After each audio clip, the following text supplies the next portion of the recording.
പാരമ്പര്യ റെസിപ്പീസിൻ്റെ പുതിയൊരു എപ്പിസോഡിലേക്ക് സ്വാഗതം. നമുക്കൊരു എഗ് ലോളിപോപ്പ് ഉണ്ടാക്കി നോക്കിയാലോ? ഇത് കുട്ടികളൊക്കെ സ്കൂളിൽ നിന്ന് വരുമ്പോഴത്തേക്ക് വളരെ സന്തോഷമായിട്ടും വളരെ ടേസ്റ്റായിട്ടും കഴിക്കാൻ പറ്റുന്ന ഒരു നല്ലൊരു സ്നാക്കാണ്. അപ്പോൾ ഇതെങ്ങനെയാണ് ഉണ്ടാക്കുന്നതെന്ന് നമുക്കൊന്ന് നോക്കിയിട്ട് വരാം. അതിനായിട്ട് ഞാനിവിടെ ഒരു 5 മുട്ട പുഴുങ്ങി എടുത്ത് വെച്ചിട്ടുണ്ട്. ഈ 5 മുട്ടയുടെ മേളിൽ കൂടെ ചെറിയ കത്തി കൊണ്ടൊരു ലൈൻ ഇട്ടിട്ട് അതിനകത്തുള്ള മഞ്ഞക്കരു ഞാൻ എടുത്ത് മാറ്റി വെച്ചിട്ടുണ്ട്.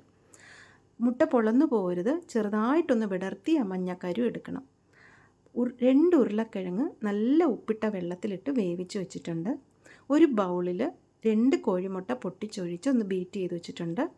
ഇനി നമുക്ക് ബ്രെഡ് ക്രംസ് ആവശ്യമാണ്, അതെടുത്ത് വെച്ചിട്ടുണ്ട്. ഒരു ബൗളിൽ ഒരു 1/4 കപ്പ് കോൺഫ്ലോർ എടുത്ത് വെച്ചിട്ടുണ്ട്. ഇനി നമ്മൾ ആ വേവിച്ച് വെച്ചിരുന്ന ഉരുളക്കിഴങ്ങ് കൈ കൊണ്ട് നന്നായിട്ടൊന്ന് ഉടച്ചതിന് ശേഷം ഒരു 4 പച്ചമുളക് ചെറുതായിട്ട് അരിഞ്ഞത് ഇട്ട് കൊടുക്കുന്നു. 1 ടീസ്പൂൺ ഒറിഗാനോ പൗഡർ ഇട്ട് കൊടുക്കുന്നു. ഒരു 1/2 ടീസ്പൂൺ മഞ്ഞൾപ്പൊടി ഇട്ട് കൊടുക്കുന്നു. ഒരു 1/2 ടീസ്പൂൺ പെപ്പർ പൗഡർ ഇട്ട് കൊടുക്കുന്നു. അതിനുശേഷം നമ്മൾ മാറ്റി വെച്ചിരുന്ന ആ മുട്ടയുടെ മഞ്ഞക്കരുവില്ലേ, ആ മഞ്ഞക്കരു നന്നായിട്ട് കൈ കൊണ്ടൊന്ന് ഉടച്ച് ഈ ഉരുളക്കിഴങ്ങുമായിട്ട് നന്നായിട്ടൊന്ന് മിക്സ് ചെയ്ത് ചേർത്ത് കൊടുക്കുന്നുണ്ട്. പിന്നെ ഒരല്പം മല്ലിയില ചെറുതായിട്ട് അരിഞ്ഞതിട്ട് കൊടുക്കുന്നുണ്ട്.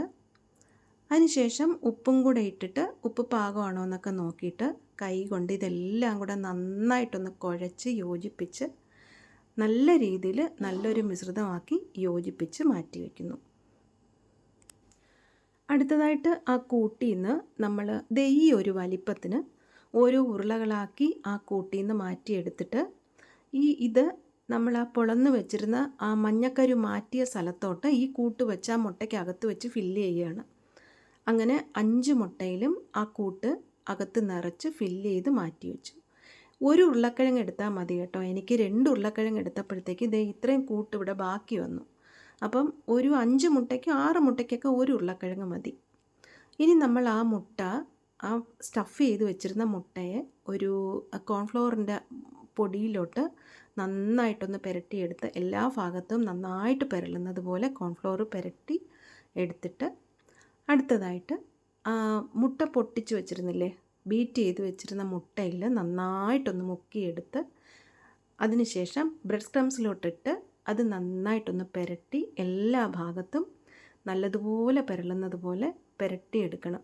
ആ വിടവിനകത്തൊക്കെ കുറച്ച് ബ്രെഡ് ക്രംസ് പോകുന്നത് പോലെ നന്നായിട്ട് പുരട്ടിയെടുത്തതിന് ശേഷം ഇങ്ങനെ നമുക്ക് ഈ 5 മുട്ടയും ഇതുപോലെ ഒന്ന് റെഡിയാക്കി മാറ്റി വയ്ക്കണം. ആ പുറത്തെ കോട്ടിങ്ങൊക്കെ ഇത് ഡബിൾ ലെയറാണ്. ആദ്യം നമ്മൾ കോൺഫ്ലവർ വെച്ച് കോട്ട് ചെയ്തു, പിന്നെ മുട്ടയിൽ മുക്കിയതിന് ശേഷം ബ്രെഡ് ക്രംസിൽ കോട്ട് ചെയ്തു.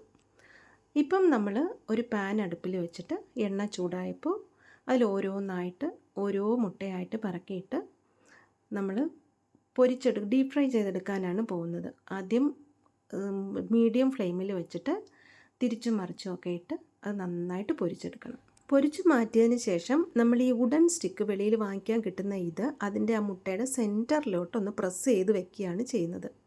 അപ്പോൾ അങ്ങനെ നമ്മൾ എഗ് ലോളിപോപ്പ് ഇവിടെ റെഡി ആയിട്ടുണ്ട്. പുറത്ത് നല്ല ക്രിസ്പി ആയിട്ടും അകത്ത് നല്ല ടേസ്റ്റുള്ള ഒരു സ്നാക്കാണിത്. നിങ്ങളെല്ലാവരും വീട്ടിൽ ട്രൈ ചെയ്ത് നോക്കിയിട്ട് ഇഷ്ടപ്പെടുകയാണെങ്കിൽ ലൈക്ക് ചെയ്യാനും കമൻറ്റ് ചെയ്യാനും സബ്സ്ക്രൈബ് ചെയ്യാനും മറക്കല്ലേ. അപ്പം വീണ്ടും നല്ലൊരു റെസിപ്പി ആയിട്ട് കാണാം. Have a good day. By.